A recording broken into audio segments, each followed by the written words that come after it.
ஜீ தமிழ் தொலைக்காட்சி நேயர்களுக்கு வணக்கம். ஒளிமயமான எதிர்காலம் நிகழ்ச்சி மூலமா ஓம்காரம் பகுதியில் சந்திக்கிறதுல சந்தோஷம். உங்களுடைய வாழ்க்கையில் மென்மேலும் வளர்ச்சி அடையவும், பிரச்சனைகள் தீரவும், ஜாதக ரீதியான சந்தேகங்களுக்கு விடை காணவும் யோகா ஆஞ்சநேயர் சக்தி பீடம், அனுமன் உபாசகர் ஜோதிட சிம்மம், திருவல்லிக்கேணி சுவாமி கண்ணன் பட்டாச்சாரியா, சப்தரிஷி வாக்கியம் மூலம் உங்களுடைய பிரச்சனைகளுக்கு தீர்வு சொல்லுவார். வணக்கம் சுவாமிஜி. நாராயண. சுவாமிஜி, இன்றைய தினம் எப்படி இருக்கு? என்னென்ன பூஜைகள் நம்ம செய்யலாம்? என்னென்ன ஆன்மீக குறிப்புகள் இருக்குன்னு சொல்லுங்க சுவாமிஜி. ஸ்ரௌதத் மாதாதிகம் கர்ம நிகிலம் ஏன சூத்ரிதம் தஸ்மை சமஸ்த வேதார்த்த விதே விகணசே நமஹ. வக்ரதுண்ட மகாகாயா சூரியகோடி சமப்பிரபா நிர்விக்னம் குருமே தேவா சர்வகாரேஷு சர்வதாம். யோகப்பட்டேன பத்தாங்கம் திரிநேத்திரம் சாந்த விக்கிரகம் தியாயே சமஸ்த தோஷக்னம் பாதாத்மஜம் அகல்மஷம் கிருஷ்ணம் வந்தே ஜெகத்குரும். ஜெயந்தி மங்களா காளி பத்ரகாளி கபாலினி துர்காஷமா சிவாதாத்ரி சுவாகாசோதா நமோஸ்துதே. குரு பிரம்மா குரு விஷ்ணு குருதேவோ மகேஸ்வரக குரு சாட்சாத் பரம்பிரம்மா தஸ்மை ஸ்ரீ குரவே நமக. அஸ்மத் குருபியோ நமக. விகணச மகா குருவே நமக. அனுமன் சுவாமிகள் ஆசிகளுடன் மங்களகரமான துர்மிகி வருடம் ஆனி மாதம் 15ஆம் தேதி 29/6/2016 புதன்கிழமையான இன்று பல நல்ல ஜோதிட அரிய ஆன்மீக விஷயங்களை பேசலாம். பொதுவாக கோயில்களுக்கு போகும்பொழுது பூக்கள் எடுத்துகிட்டு போகிற வழக்கம் உண்டு. தேங்காய் வெத்தலை பாக்கு பழம் எடுத்துகிட்டு போவோம், பூக்கள் எடுத்துகிட்டு போகிற வழக்கம் உண்டு.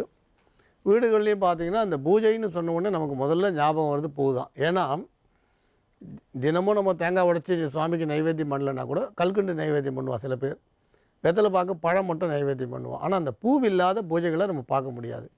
கோயிலாக இருக்கட்டும் வீடுகளாக இருக்கட்டும் அந்த பூக்களுக்கு தனி ஏற்றம் உண்டு. சில தெய்வங்களுக்கு சில பூக்களை ரொம்ப உயர்வாக சொல்வாள். இந்த தர்பை அதுக்கப்புறம் இந்த அருகம்புல் ரெண்டுமே பிரயோகத்துக்கு ஏற்றதுன்னு சொல்லலாம். இந்த அருகம்புல்ன்றது விநாயக பெருமான் வழிபாட்டுக்கு ரொம்ப உகந்ததாக சிரேஷ்டமானதாக சொல்கிறான். அருகு ரொம்ப சிரேஷ்டமானதுன்னு சொல்கிறான். அதேமாதிரி துளசின்னு சொன்னிங்கன்னா மகாவிஷ்ணு பெருமானுக்கு உகந்ததாக சொல்லப்பட்டிருக்கு.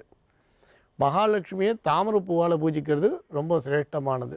சிவபெருமான வில்வ தலங்களால் அர்ச்சிக்கிறது ரொம்ப விசேஷம். அந்த வில்வத்துலேயும் உங்களுக்கு எல்லாருக்கும் தெரியும் மகாவில்வம் வரைக்கும் நிறைய இருக்குது.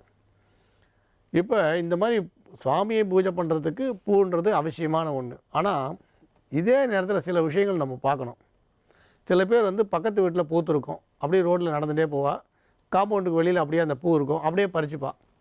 இப்போ அதை எடுத்துகிட்டு வீட்டில் அவள் வீட்டில் இருக்க சுவாமியை பூஜை பண்ணுவாள். இப்போ அந்த பூ எடுத்தது அவர் தனக்காக எடுக்கலை, சுவாமியை பூஜை பண்ணுறதுக்காக எடுத்திருக்கார். இது சரியா அப்படின்னு பார்த்திங்கன்னா இதில் ஒரு முக்கியமான விஷயம், நம்ம செய்கிறது பூஜையாக இருந்தாலும் அடுத்தவாளோட பூக்களை அவள் அனுமதி இல்லாமல் எடுக்கிறதே தவறு. அப்போ அந்த பூஜையோட பலன் நமக்கு முழுமையாக கிடைக்காது. அப்புறம் சில பேர் கோயிலோட நந்தவனத்தில் பார்த்திங்கன்னா பூக்கள் இருக்கும், அந்த பூவை எடுத்துகிட்டு போய் வீட்டில் இருக்கக்கூடிய சுவாமியை பூஜிப்பா. அதுவும் தப்பு. ஏன்னு கேட்டிங்கன்னா எப்படி தவறுனா, நம்ம வீட்டில் இருக்கிற நம்ம தோட்டத்தில் இருக்க பூவை எடுத்துகிட்டு போய் நம்ம சுவாமி கோயிலுக்கு கொடுத்து பூஜை பண்ணலாம். ஆனால் கோயில் நந்தவனத்தில் இருக்கிற பூவை எடுத்துகிட்டு நம்ம வீட்டில் இருக்கிற சுவாமியை பூஜிக்கக்கூடாது. அப்போ கோயிலில் பூஜை பண்ண எதுவாக இருந்தாலும் அது சிரேஷ்டம். இப்போ கோயிலில் பூஜை பண்ண பூ உதிரியை கொடுக்குறார் அங்கே கோயில்லன்னா அதை கொண்டு நம்ம சுவாமிகிட்ட வைக்கலாம். அது தவறில்லை. அப்போ கூட பூஜை இல்லை, சுவாமிகிட்ட வைக்கலாம்.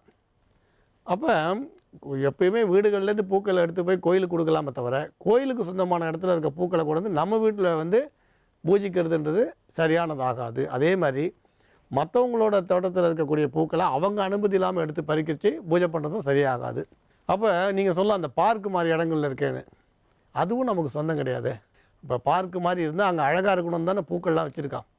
ஒரு 100 பேர் வர இடத்துல நல்லா இருக்கணும் அழகாக இருக்கணும் தான் பூ வச்சுருக்கேன். அதை கொண்டு என் சாமிக்காக நான் பறிக்கிறேன்னு சொல்ல முடியாது. ஏன்னா அது அந்த பூக்கள் இப்போது எல்லாரோட உடைமை, அது அந்த எல்லா மதத்தை சேர்ந்தவர்களோட பொதுவான ஒரு இடம்.